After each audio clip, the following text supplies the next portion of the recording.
Okay, guys, this is Ty, Expats Lifestyle. Okay, this is part 2 of the story, shotgun wedding or whatever the hell was going on with this brother. She wanted him, but her dad wanted him to have him, wanted her to have him or something. Okay, so we left off where the father had left. You thought everything was cool, even though you wanted to get the hell on, but she begged you to stay.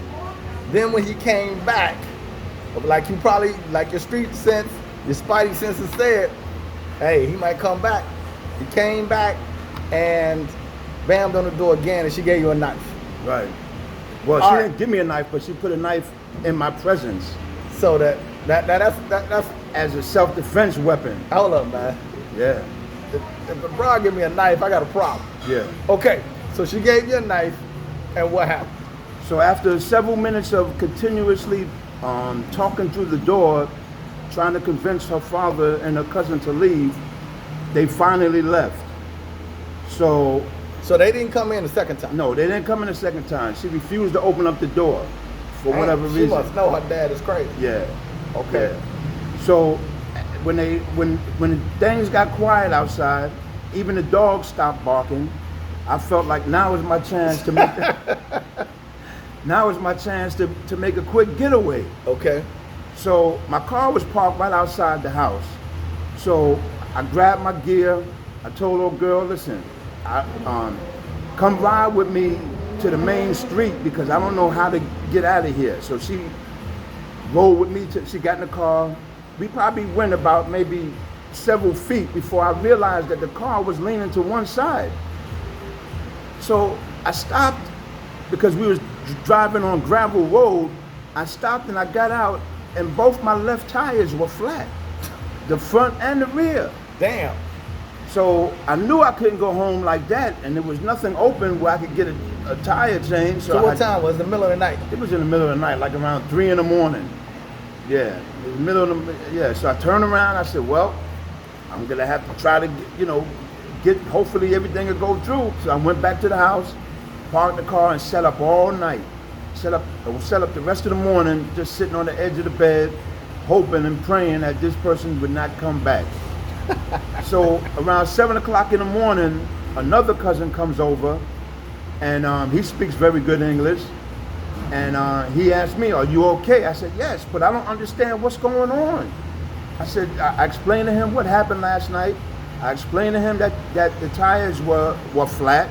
He says, yes, I know. I'm like, well, how am I supposed to get out of here? He says, no, they're not flat. They just let the air out. I'm like, what? So they didn't want you to get away. They didn't want me to get away. So they were really gonna do some harm to you. Yeah. I don't understand why they didn't just cut them, but thank God. So when I left the house, because I told the cousin, I said, listen, take me somewhere where I can get these tires fixed. When I walked out the door, the father was outside still with the machete, but he was standing off to the side. So he was sober now, but still had the machete in his hand. I believe he had sobered up to some degree, and he didn't have that look of hate and anger in his face. Damn. But I didn't say anything. You can't even carry no gun around here. So I went on and got in the car. Well, actually, the cousin changed one of the, we put the spare on one of the wheels, and then the front tire, it was flat, but it still had enough air because I only had one spare tire. But it was enough to drive on. But it was enough just to get me to where I could put some air in there. So when we got to the tire repair place, they put air in one tire. That made me feel good that it wasn't cut. Then they took the other one that was low on the front and put air in that. So when I told a cousin, I said, listen, I'm not even going back to the house. Just show me where the main road is at because I'm ready to go. So when I was driving to the main road, I had a pair of brand new sneakers in the front seat, in the front floorboard. He asked me, he said, my friend, can you give me those sneakers? I said, nah, man, no, I'm sorry, I can't do it, bro. So he says, okay, I understand. So let me ask you a question, 2 questions. One, did you ever see the girl again? No. You was done with it? I was done with it. The coochie wasn't that good, huh? I mean, it was good, but it wasn't good enough for me to want to see her again. Okay, and two, what lesson did it teach you? And teach all these other people too. The lesson I want everybody to know is that, brothers, don't think that you are in love with this woman, and don't let her make you feel like she's in love with you. They put that But it charm. ain't her fault. It was a dad.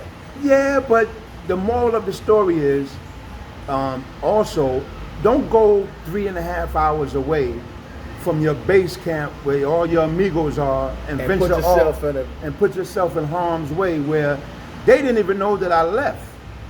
Okay, so if something would have happened to me, they had no idea where I was at. So I guess that would be like the biggest story is don't go anywhere without letting your boys know, and take their advice if they tell you that's not a good idea. All right, bro. That was a hell of a story. So y'all heard it. Hey, man, be careful. I don't care how good the coochie is. I don't care how good she look. You out here in a foreign country, you by yourself, you half-ass speak the language, even if you do speak it, and you can't carry a gun. My permit is no good here. So, hey, man, that was a hell of a story. This is Ty, Expats Lifestyle. As always, please like, subscribe, give me your comments, and hey, live life on your terms. I am. Later.